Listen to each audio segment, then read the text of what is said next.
Okay.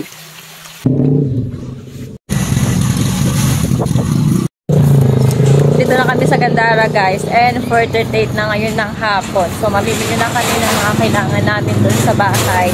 Pero bago ang lahat guys, samahan nyo muna kami sa biyahe namin papuntang Gandara. Sorry nga pala sa boses ko guys, dahil sinisipon pa nga rin pala ako. Hanggang ngayon hindi pa rin gumagaling yung ubo at sipon ko. Kakatapos nga lang pala dumaan ito ng bagyong Christine, kaya sobrang thankful talaga kami at walang nangyaring masama dito sa lugar namin. Thank you po Lord dahil hindi nyo po kami pinabayaan and safe po kami mga tao lahat dito sa barangay namin. Magdidisperas na nga pala guys dito sa barangay namin, kaya pupunta nga pala kami nila Kuya Neto sa Gandara para mamili ng mga kailangan namin para sa piyesta.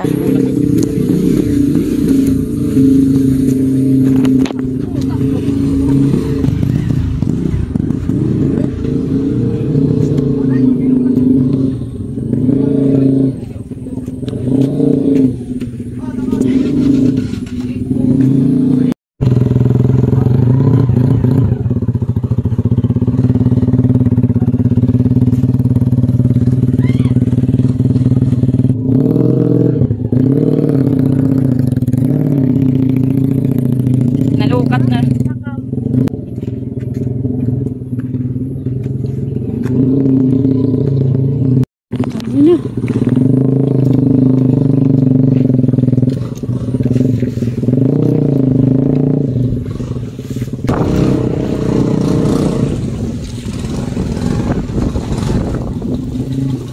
Ano? Kaya na rin.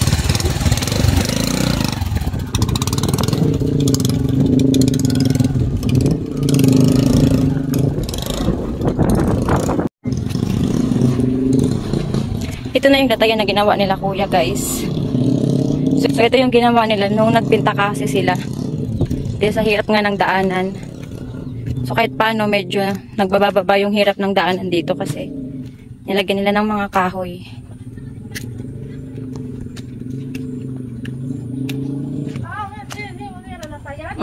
Ito yung nilagay nila ng mga kahoy nung nagpinta kasi.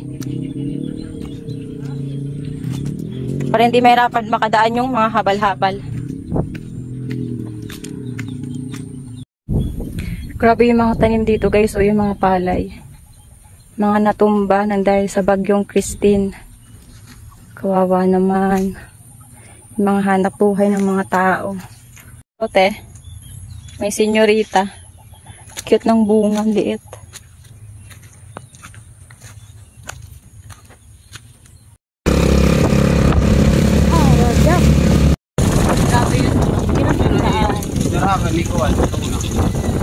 Punta kami ng Gandara guys. Mamimili lang kami.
Hello guys.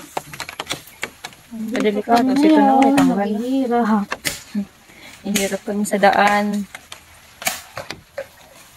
Simula pa ng bagyo na binaha kami, pati daan ganun din.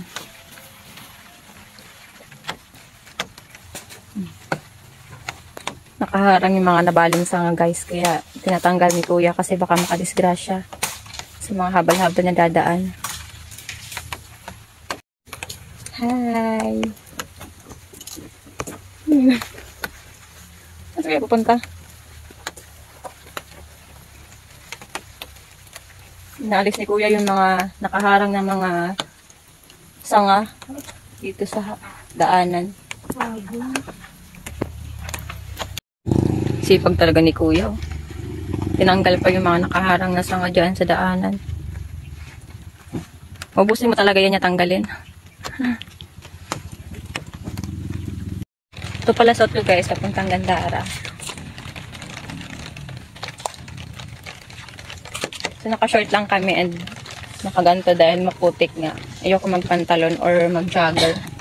Kaya short lang. Tapos itong crop top ko na jacket. Parang hindi na ako magsuot ng jacket. Yeah, ganito ang ating outfit. Parang hindi tayo kabagin.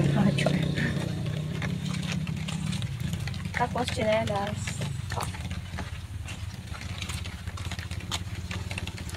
Tingnan mo. Meron ako karigo pinakad. Ang sama ng panahon. Pero kulay ba sa likod? Baya.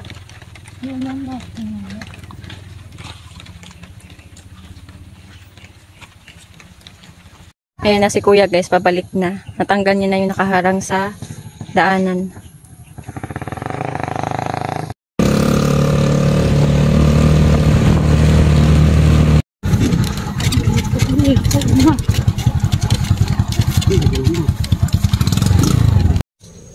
May nadaanan na naman kami guys na nakaharang sa daanan. Tatanggalin na naman ni Kuya dahil baka makadiskrasya nga daw. Nadaanan kasi namin, nag-untol-untol kami dyan.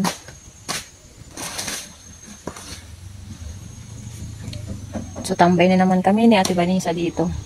Kaharang.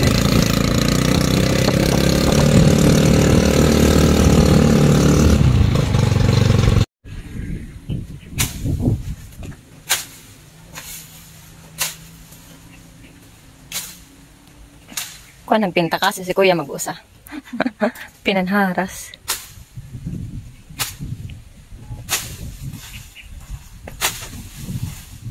Naulang lahat kasi sa daan.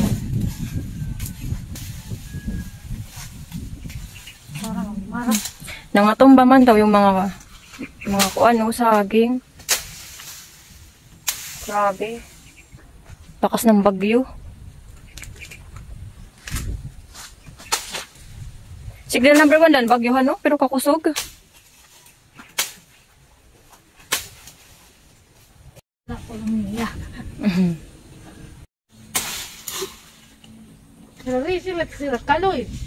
Kami na ito, nagpinanakagamit. Kakuri kasi. Sold man. Akit man gamit namin sa taas lahat. Mantel. Ambot ka na ate.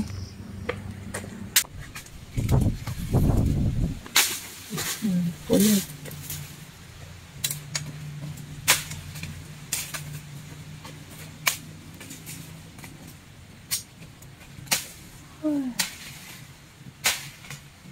Ito pa ang usa.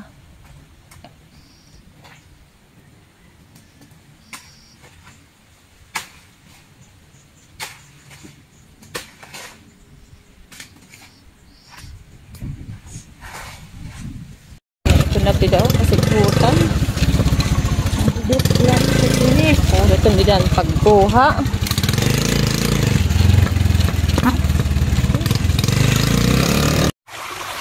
Hanggas lang kami kay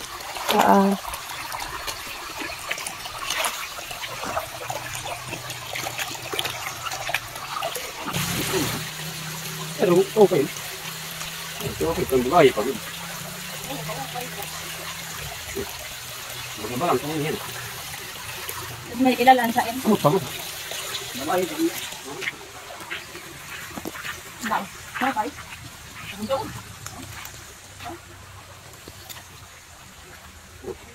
Buhay. May daon.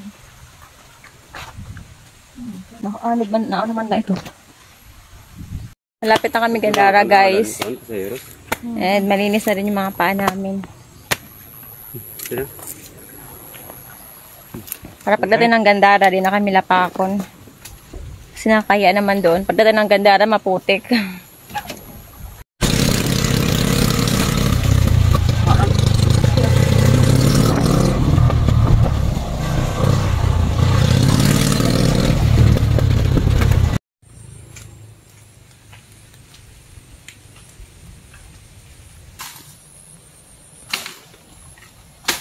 Adto. No? Green tapos busa. Ginawa ko.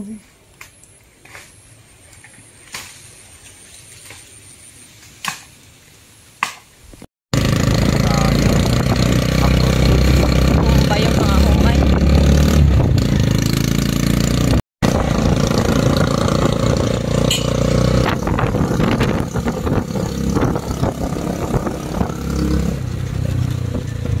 Tubig. Tiwas. Ito mga kahinsaw. Wala nga yung laman.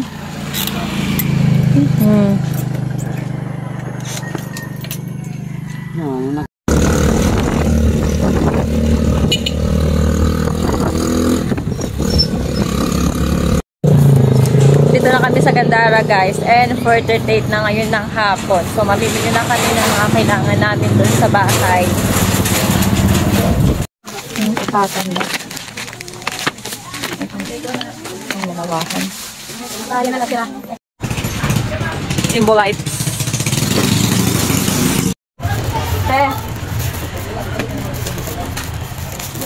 Wait na lang ako kasi. Pauwi na kami guys. Tapos na kami mamili. Hi ka muna. Ay, kanalin. Tapos ka na dyan mamili. 50. May ininas mo sa... Tapos na kami mamili guys. So, uwi ang time na. Hi! Hi muna. Ay, popo na naman. Hi muna. Hi! Namiss mo ang mami? Namiss ang mami? Oh, cute. Nakarating ko lang. Namiss ang mami? Love you?